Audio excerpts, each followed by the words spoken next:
Bitter criticism. The dog over there never show up again.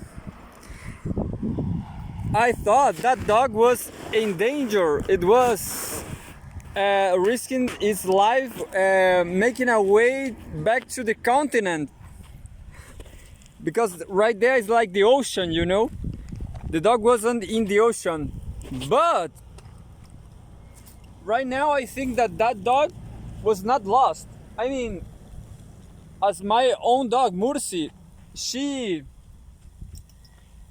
crossed the road alone. I guess that dog can do anything he wants. And that's it.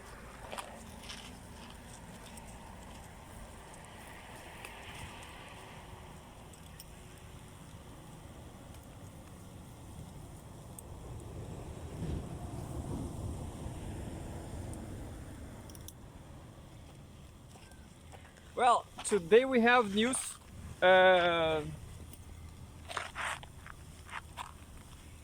Luna is not here today, which I think is nice. But I like Luna.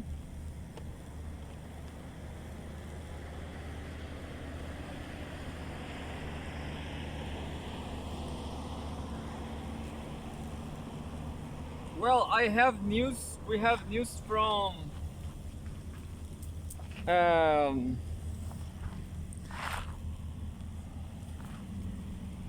don't remember actually.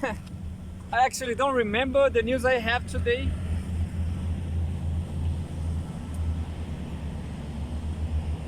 Something from Pepe Escobar Telegram, and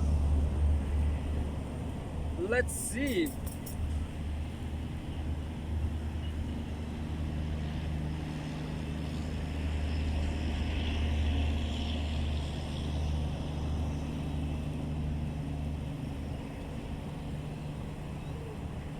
Oh, first of all, I want to do a comment about alcohol. I was drinking beers here, and I was drinking one beer in 2 days. But the question is, as the time pass away, as the time goes by, I was feeling like that can of beer I was taking once in 2 days was not making effect. I mean, I was not feeling drunk anymore. I was just feeling normal. And well, that sucks because I guess everybody drink alcohol just to feel a little dizzy, a little funny.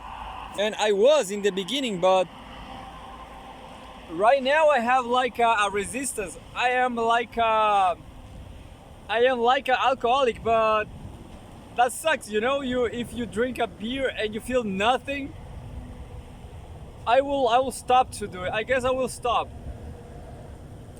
Anyway, but here we have today I have a bread, a regular bread. I forget the water, but anyway, we have a random news from is Exact Science, just to try to understand something. The world's largest meteorite seemed to vanish in 1960. Why can't we find it? The world's largest meteorite. This is from March 1st, 5 days ago, by David Neal, Shooting Star. The story of the Shingeti meteorite is a very compelling mystery. Oh, there's Luna. The 4.5 kilogram, 10-pound stony iron rock was reportedly taken from the top of a giant 100 meter wide, 328 foot iron mountain, suggested to be a huge meteorite in Africa back in 1916. What? What a crazy news I'm not getting.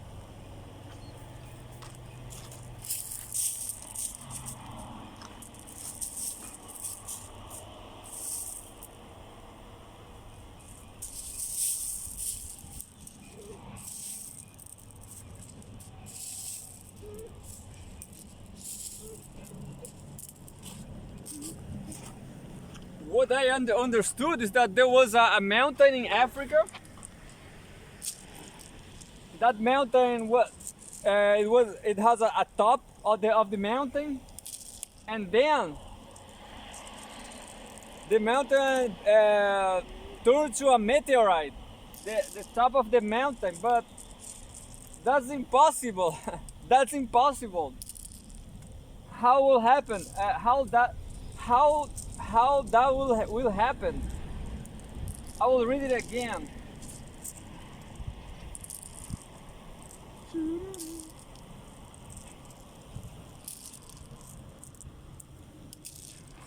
So yeah, now Luna is here. So we are back on our training program to the Olympics, for the Olympics dogs Olympics. Woo!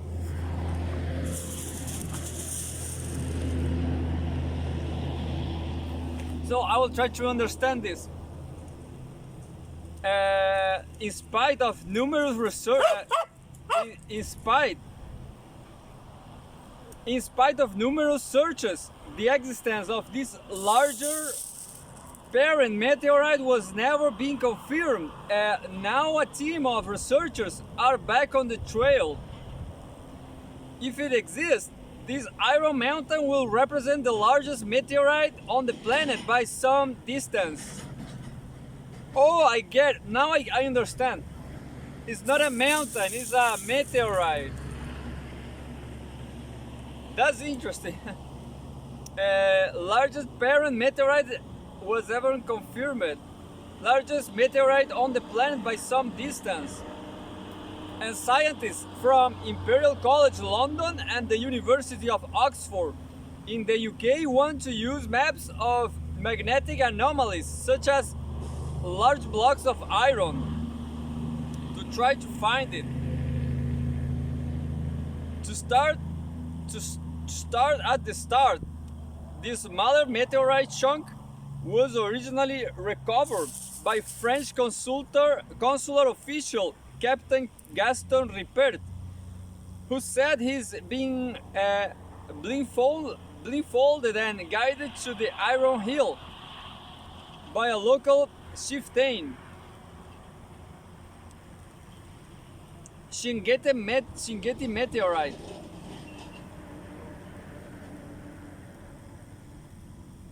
A fragment of the Shingeti meteorite, a photograph from Claire H.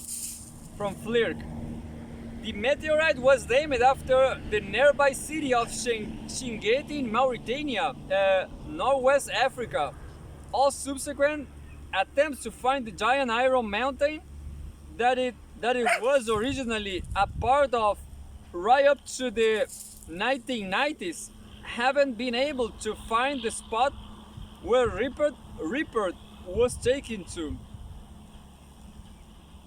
What's more, a 2001 study concluded that the fragment of stony iron meteorite could not have come from a mass with a volume larger than 1.6 meter across, based on a chemical analysis of the metal.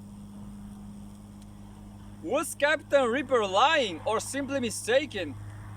Well, unfortunately, this article is not written by Timur Fomenko because it's not explaining, understand? It's not explaining. That's the bad thing about all writers in general. They don't explain. Perhaps neither say the latest researchers to take up the mission of finding the Shingeti meteorite. The lack of an impact crater will be the result of the meteorite coming in at a very low angle before hitting the ground. For example, I don't know what, yeah, this explains something. But I don't know what is a very low angle. What is that? A very low angle. I guess any angle for a meteorite, for a gigantic meteorite, any angle is just too. It's just huge. It's just too fast. Meteorite map. The team has identified areas where the Iron Mountain might be. Wearing it all archived to 2024. Past searches may have turned up nothing because the Iron Mountain had been covered by sand, or because the instruments used weren't accurate, or because the search area was in the wrong place based on Ripper's vague instructions. These are all possibilities, the scientists say in a new paper. Perhaps most interestingly, Ripper specifically described a feature on the Iron Hill. The captain described finding drawn out metallic needles that he unsuccessfully tried to remove with blooms from his smaller meteorite sample.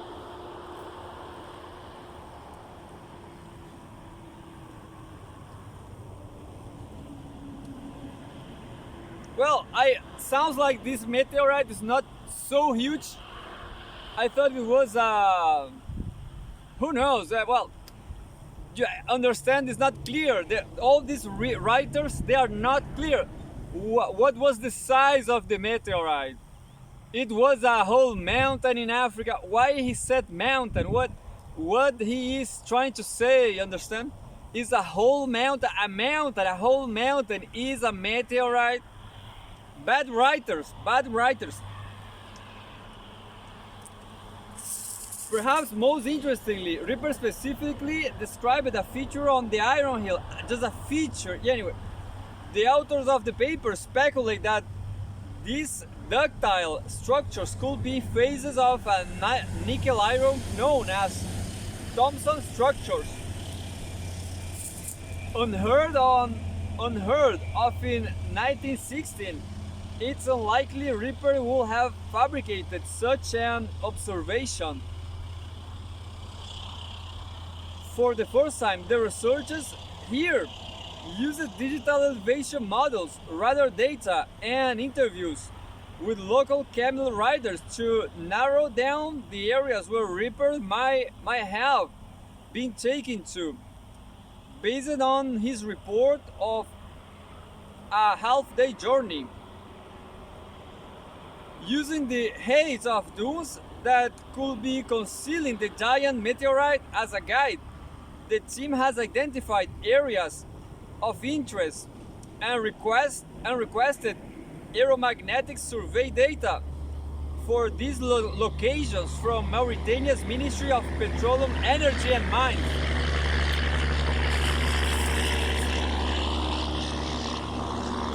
So far, access to that data hasn't yet been given. An alternative approach will be to scan the regions by foot in research for the long lost meteorite. Thought this could take several weeks. If the result is negative, the explanation of Ripper's story will remain unsolved. However, and the problems of the ductile needles and the coincidental discovery of the mesosiderite will remain, write the researchers. Finally, the researchers' new findings are not yet peer-reviewed, but can be accessed on the preprint surveyed archives. are ex-chiefs. Yeah, such a bad writer. Woo! But I mean, boo, boo. Such a bad writer. Boo. And now I have a recreational news. Maybe it's more interesting because everybody smoked weed or had smoke. Maybe not. Maybe not everybody smoke forever because weed is kind of too toxic. You lost the um, you lost the um, the humidity on your brain. You lost water in your brain, and then your brain fries. That's the truth. Fry. I remember the Futurama character Fry. Well, it's just like that. You will remain fried. Anyway, but I forgot the word for humidity. It's not humidity.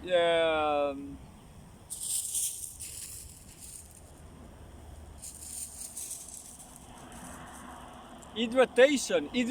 Yeah, like you lost hydration on your brain, I guess. Custom Cones USA announced on Monday that it is hiring for the role with its new direct-to-consumer brand Day Savers, which produces rolling papers. The full-time social media creators and even marketer job will pay 70.420 because of the 420 420 with perks including cannabis product testing.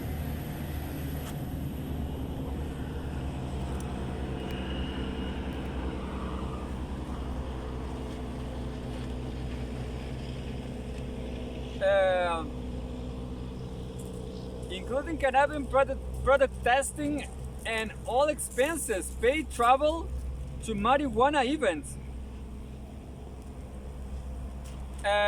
We are thrilled to be laughing our ultimate stoner dream job campaign in the hopes that we will find a dedicated and one-of-a-kind content creator and social media manager to help us build engaging content on our social media platforms. Harrison Bard, CEO of Day Savers and Customer Cones USA, said in a press release. I guess that will not pay off. Content creator jobs are not real, I guess.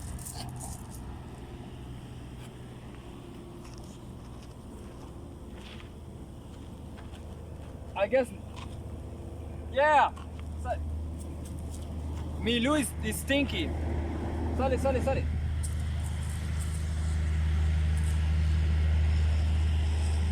Milu got ultra stinky again. And Mursi will try to find where is the stinky corpse. I will give bad for both. For both. Sale.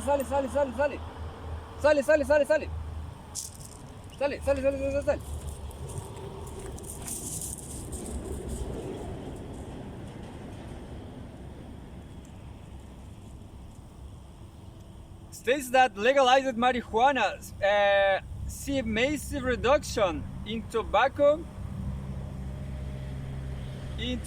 use.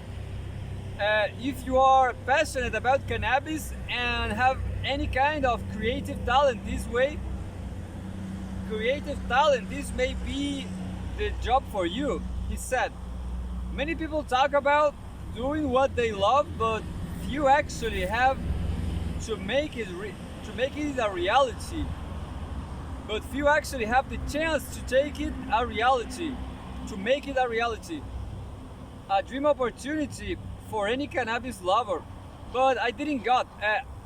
At the beginning, I thought it was just smoking pot, but now it's like a content creator. Applications are being accepted through April 20. The company it will also be hiring part-time roles with similar responsibilities.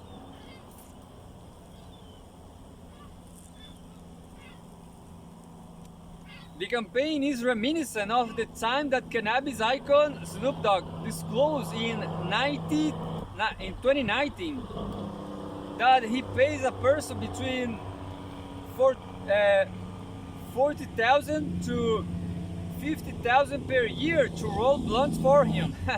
Ah no, some says that this is for roll blunt, but to make cigarettes. The National Institute on Drugs Abuse (NYDA) has also previously solicited help to acquire, develop, and produce marijuana cigarettes for research purposes.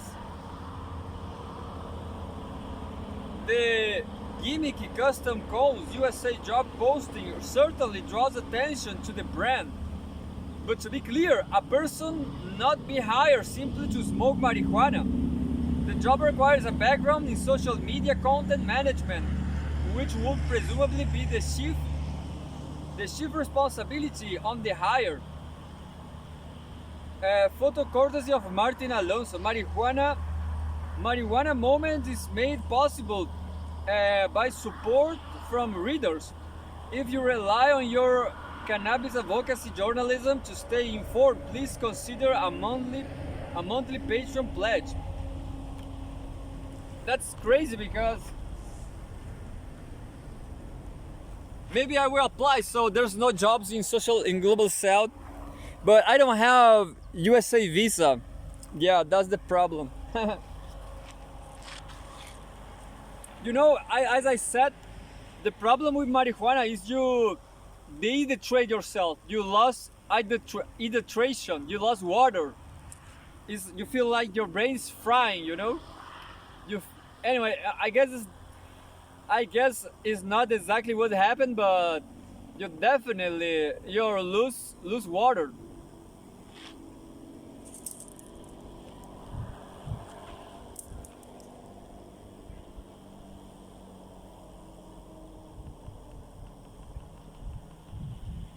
Well, finally we have another crazy news from science.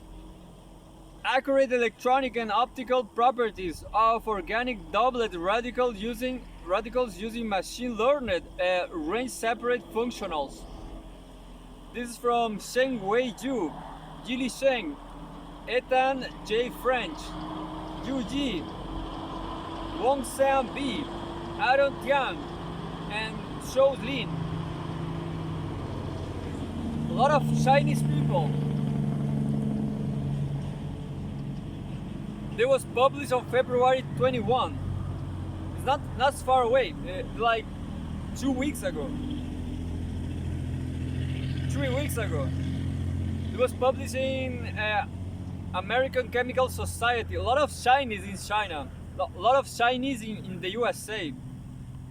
Request reuse permissions, article views. Anyway.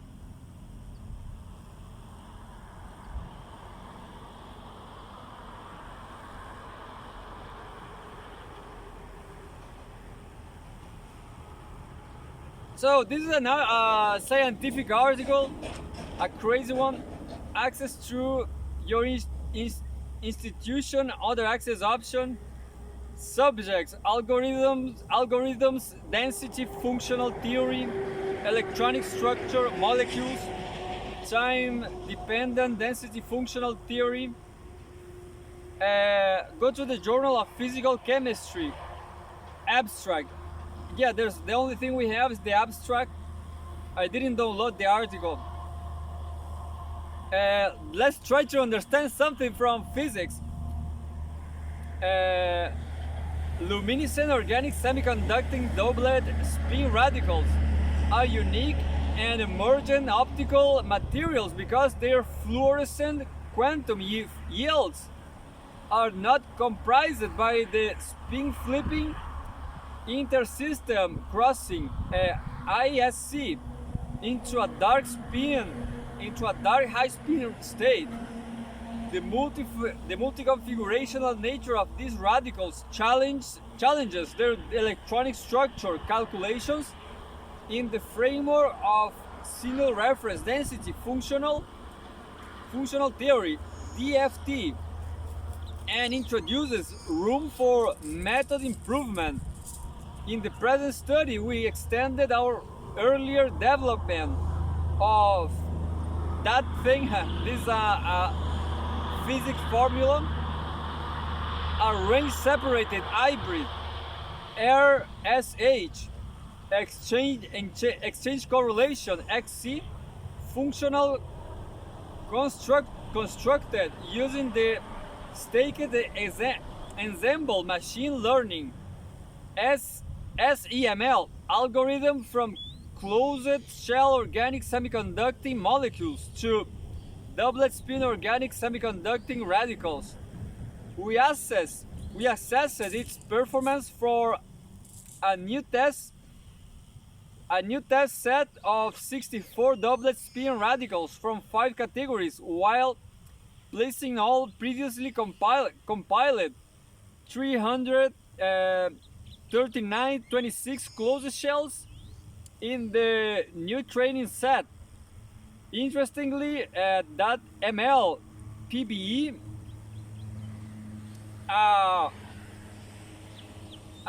agrees with the non-empirical OT functional regarding the prediction of the molecule-dependent range separation parameter. With a small mean absolute error MAE of 0.0197, but saves the computational cost by 2.46 orders of magnitude. This result demonstrates an outstanding domain capacity of MLPBE for diverse organic semiconducting species. To further assess the predictive power of MLPBE in experimental observables, we also applied it to evaluate absorption and fluorescence energies, even using linear response time dependent DFT, and we compare its behavior with 9 popular XC functionals for most radicals, produces experimental measurements of EABS, and EFL with small minds of. Anyway, I'm done. I don't care. Nobody cares about this, about physics. I wonder if all this is real. Understand? They're probably just lying about to take money from government.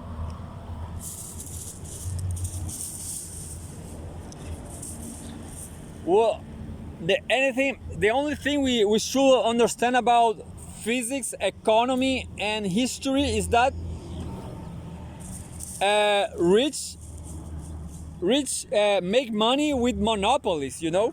So all that could be help for better transports, like I don't know, new technologies in physics should help us to get cheaper transports, to get cheap food, to get cheap anything. But the question is, the global elites, they want to control people. They don't want to make people life easier for people. You know, they want to just control people and nothing else. Just that. Just enslave people. So all this science stuff, science is just to make weapons. That's it. Weapons against the people. So we have a news from Russia Today, March 5th. Home World News. Fyodor Lukyanov. Fyodor Lukyanov. The world is entering a very dangerous time. The US-led bloc believes it's infallible, and that the US-led bloc believes it's infallible, and that increases the chances of a calamitous mistake. I don't care. I'm here in Chile. Nothing happens here. I'm safe. Kill you. I want to everybody kill each other over there. I just like some girls, some blonde baby girls from, not baby girls, but hot girls from Instagram, and that's it. I will type them. Hey, come here with me in Chile. Here's safe. We are poor, but there's no war here.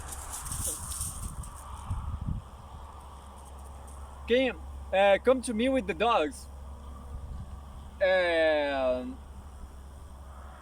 Fyodor Lukyanov is the editor-in-chief of Russia in Global Affairs, chairman of the Presidium of the Council on Foreign and Defense Policy, and research director of the Valdai International Discussion Club. Russian in Global Affairs. RGA on Telegram. Fyodor Lukyanov. The world is entering a very dangerous time. File photo. German Chancellor Olaf Scholz speaks with soldiers of the Bundeswehr while visiting the Bundeswehr Army Training Center in Ostenols in October 17, 2022, near Hodenhagen, Germany. In peacetime, when Russian experts regularly took part in pan-European events, this author's favorite place was the Vienna Military Academy. Discussions there were a real pleasure. Most of the audience were officers of the Austrian Air Army, heirs to an impressive imperial school, capable of discussing and with skill and intelligence subjects, from the intricacies of geopolitics and military strategy to the epistemological aspects of ideological confrontation. Adding to the charm of the conversation was the fact that for its participants, adorned with medals, bands, impressive chevrons, and beautiful buttonholes. What the hell? Buttonholes. All this was akin to pure art. The kind of knowledge had no practical application in prosperous and neutral Austria, where the relevant department is called the Ministry of Defense and Sport. No, I have to agree with that name, Defense and Sport, because sport is great for army too. I have to agree with that, but maybe it's not so responsible. The nostalgic memories were awakened in yours truly amid the excitement caused by an audio recording of conversation between German officers about the prospects of using Taurus missiles to destroy the Crimean Bridge. Germany, the economic and political pillar of the European Union, is certainly not Austria. The Bundeswehr, the modern incarnation of a long-rich military tradition, is not the Bundesheer. Nevertheless, the published transcript of the military dialogue makes one think about the correlation between military capabilities, the skill of their application, and the adequacy of political perception in contemporary Europe. I'm screaming because of the trucks. Fucking noisy trucks. Poverty trucks. The emotions surrounding the leak are understandable. Tensions are rising, but we have not learned anything fundamentally new from this episode. The participation of representatives of NATO countries in Ukrainian military planning and operational preparations has long been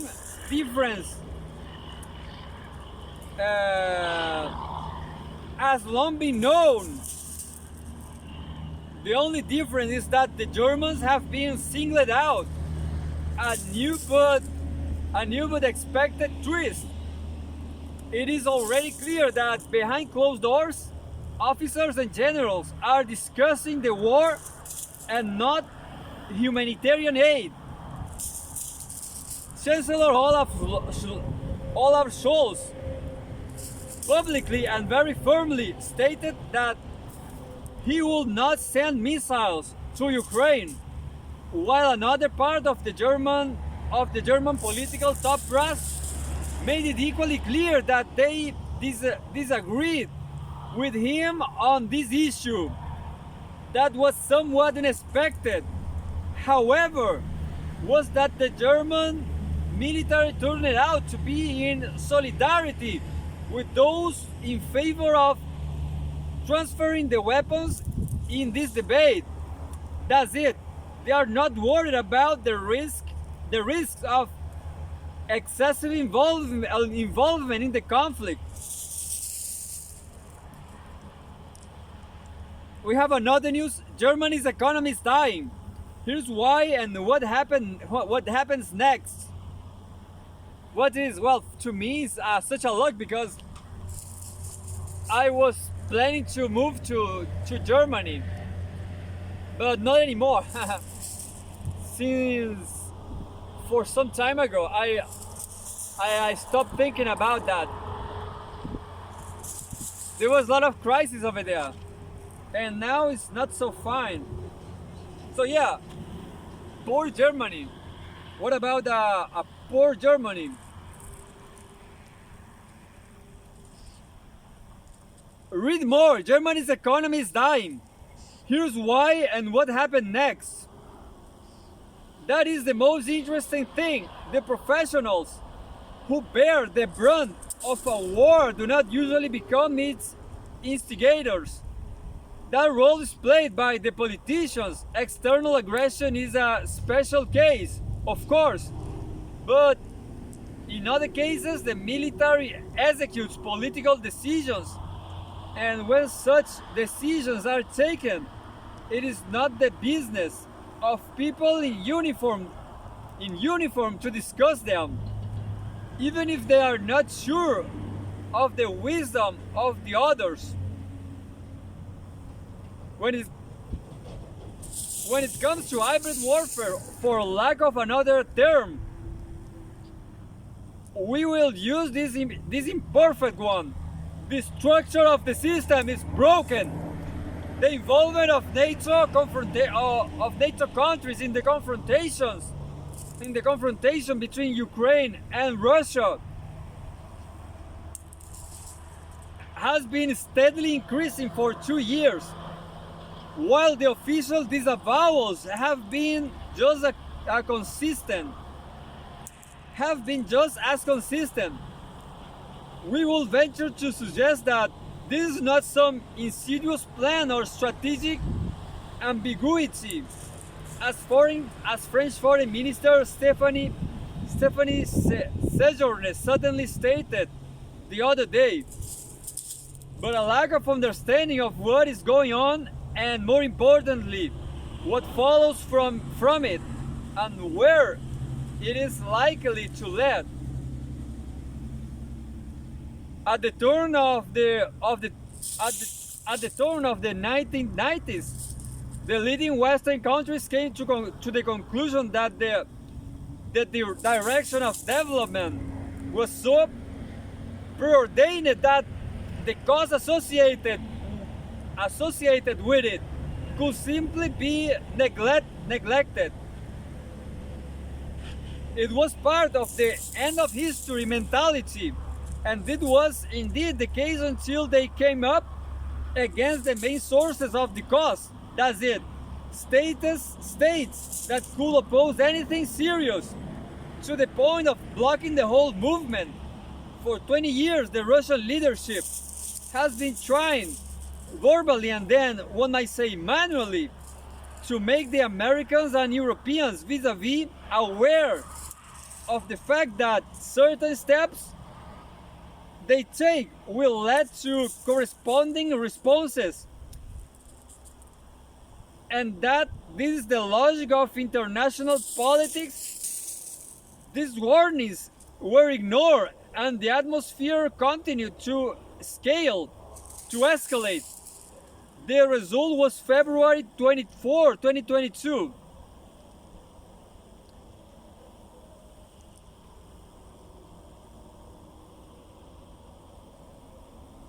Oh, this is a long article. And well, I don't think that guy is such a great writer, so that's it. I'm give up. I'm done. I will do my yoga. So not a great writer. Bitter criticism. We don't like bad writers. Just maybe I will try to read the Alexander Dugin article.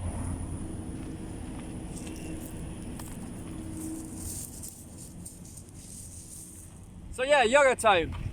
I need my yoga. Yesterday I take a huge bag, a heavy bag, and that's what killed my back, you know. Everybody should know that heavy bags destroy your body.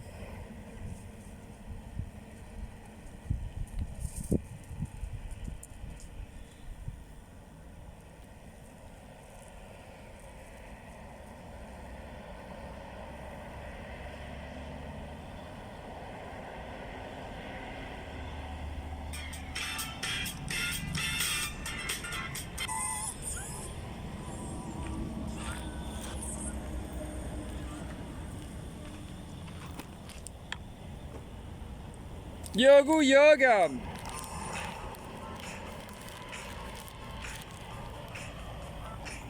So today we didn't have Pepe Escobar articles. Maybe I had some of them. She's a very kinky girl. You don't come to my bar. She will never let your spirits down. Once you get her off the street, she left the boys in the band. She says that I'm her all-time favorite. When I make my move to her room, it's the right time. She's never hiding things. Out now.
And that's it.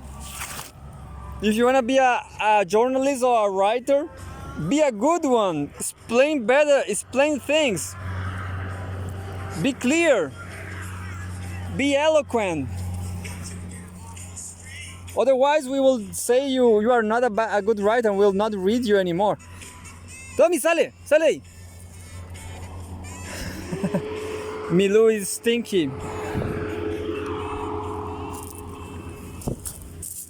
But ultra stinky, you can barely imagine.